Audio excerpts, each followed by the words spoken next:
To start or stop Google Chrome Elevation Service in Windows 11 Home, right-click on Start Menu icon, and then select Computer Management.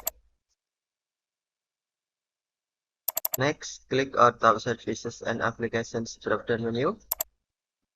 Select Services, and then scroll down the screen. Find Google Chrome Elevation Service.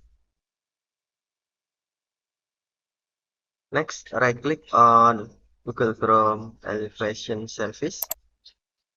Select Start to Start or select Stop to Stop.